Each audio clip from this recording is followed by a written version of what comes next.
Berbagai upaya dilakukan untuk mencegah dan menghentikan perkawinan anak karena disinyalir menyebabkan banyak persoalan. Penting bagi kita mendudukan semua itu sesuai dengan syariat yang sudah Allah turunkan. Pernikahan merupakan sebuah ibadah yang ditujukan untuk menjaga keberlangsungan keturunan manusia dan mencapai ketenangan dan ketentraman dalam kehidupan sebagaimana disebutkan dalam Al-Quran. Di antara tanda-tanda kekuasaannya ialah Dia menciptakan untuk kalian istri-istri dari jenis kalian sendiri, supaya kalian cenderung dan merasa tentram kepadanya.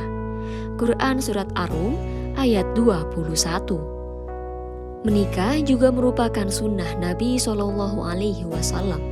Dari Aisyah radhiyallahu anha, ia berkata, Rasulullah SAW bersabda, menikah itu termasuk dari sunnahku. Siapa yang tidak mengamalkan sunnahku, maka ia tidak mengikuti jalanku. Menikahlah, karena sungguh aku membanggakan kalian atas umat-umat yang lainnya. Siapa yang mempunyai kekayaan, maka menikahlah. Dan siapa yang tidak mampu, maka hendaklah ia berpuasa. Karena sungguh puasa itu tameng baginya. Hadis riwayat Ibnu Majah. Dengan demikian, menikah dalam pandangan Islam memiliki dimensi ibadah, yakni menjalankan apa yang telah Allah syariatkan dalam memenuhi naluri melestarikan keturunan dan menjaga agama.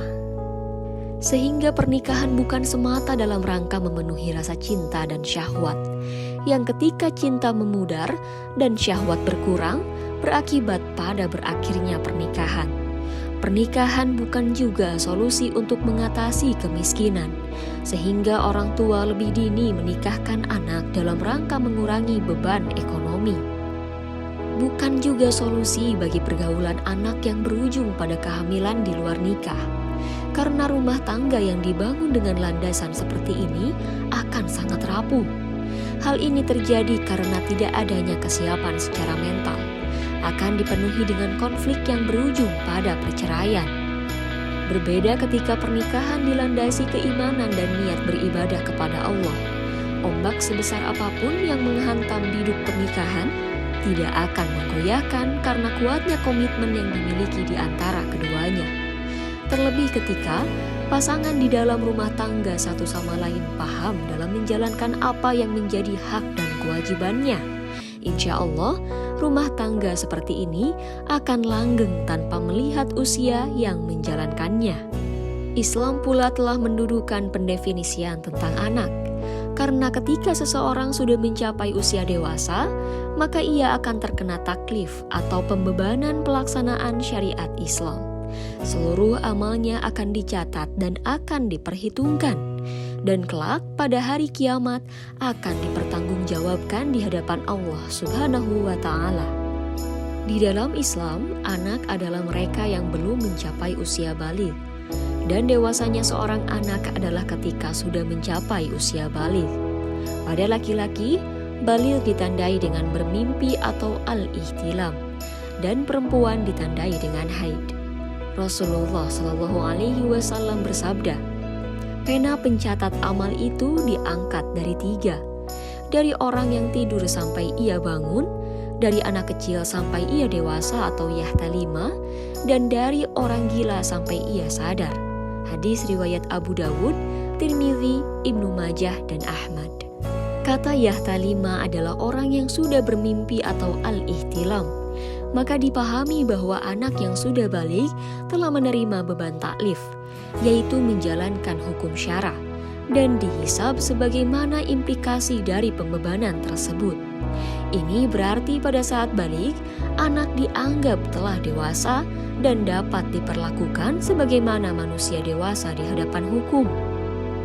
Pada usia baligh, seorang anak telah mencapai kematangan secara biologis.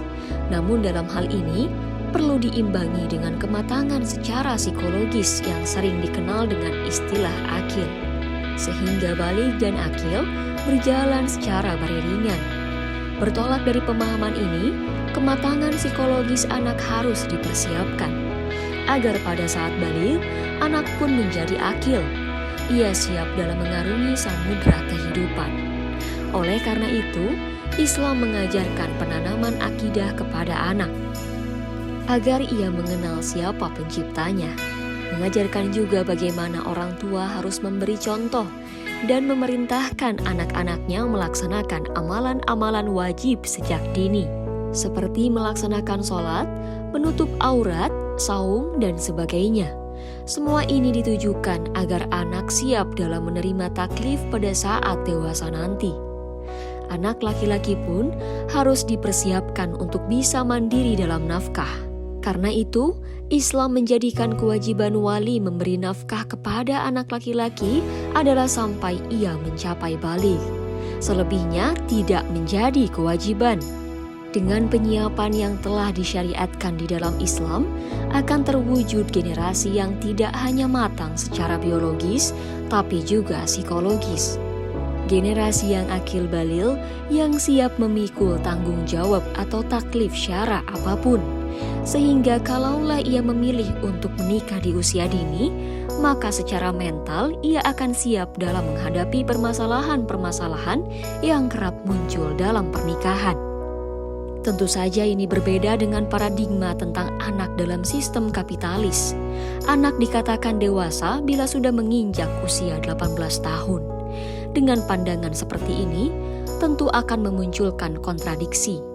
Di satu sisi saat ia baligh, hormon-hormon dan alat reproduksinya sudah matang, sehingga secara biologis ia dewasa. Namun di sisi lain, ia tetap diperlakukan seperti anak-anak dan tidak mendapat pembekalan bagaimana bertanggung jawab dengan kondisi balighnya tersebut.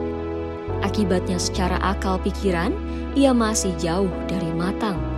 Pandangan seperti ini juga akan memunculkan masalah. Ketika anak-anak usia baligh yang secara biologis sudah mampu melakukan hubungan seksual, namun tidak dibekali dengan pengajaran Islam yang benar, mereka juga digempur dengan pornografi dan porno aksi. Negara juga tidak menerapkan aturan pergaulan yang ketat, bahkan nikah dini pun dilarang. Maka akan menghantarkan mereka pada pergaulan bebas yang berujung pada kehamilan yang tidak diinginkan. Lalu, akan relakah kita dengan kondisi seperti ini? Pernikahan di usia anak atau biasa dikenal dengan pernikahan dini merupakan perkara yang dimubahkan Allah Subhanahu wa Ta'ala. Firman Allah Subhanahu wa Ta'ala, perempuan-perempuan yang tidak haid lagi atau menopause di antara perempuan-perempuanmu, jika kamu ragu-ragu tentang masa idahnya, maka masa idah mereka adalah 3 bulan. Dan begitu pula perempuan-perempuan yang belum haid dan perempuan-perempuan yang hamil, waktu idah mereka itu ialah sampai mereka melahirkan kandungannya. Siapa-siapa yang bertakwa kepada Allah, niscaya Allah menjadikan baginya kemudahan dalam urusannya.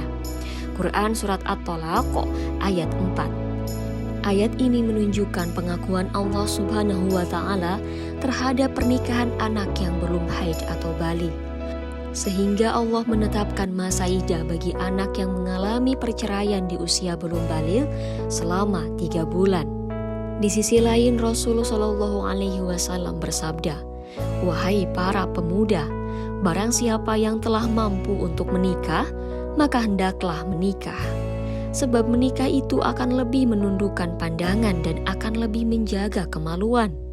Kalau belum mampu, hendaknya berpuasa, sebab puasa akan menjadi perisai bagimu." Hadis riwayat Bukhari dan Muslim. Hadis ini mengandung perintah atau amr dari Rasulullah SAW kepada para pemuda atau syabab untuk menikah. Sekalipun demikian, karena perintah ini tidak disertai indikasi atau qarinah yang mengarah kepada wajib, maka perintah ini sifatnya tidak pasti atau amr ghairu jazim. Sehingga hukum yang terkandung di dalamnya adalah mandub atau sunnah saja. Lalu siapakah yang dimaksud oleh Rasulullah SAW sebagai syabab itu? Menurut Ibrahim Anis dan kawan-kawan tahun 1972 dalam Kamus Al-Mu'jam Al-Wasit halaman 470, Syab, jamaknya syabab atau pemuda, adalah orang yang telah mencapai usia baligh tapi belum mencapai usia dewasa, atau sin al-rujulah.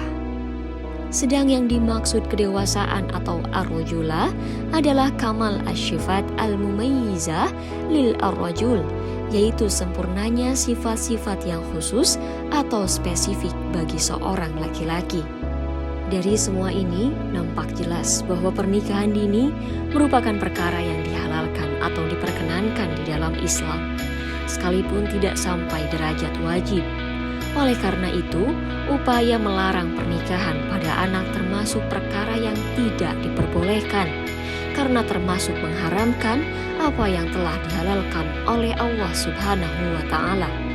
Firman Allah Subhanahu wa Ta'ala, "Hai orang-orang yang beriman, janganlah kamu haramkan apa-apa yang baik yang telah Allah halalkan bagi kamu. Dan janganlah kamu melampaui batas. Sesungguhnya Allah tidak menyukai orang-orang yang melampaui batas." Quran Surat Al-Ma'idah ayat 87.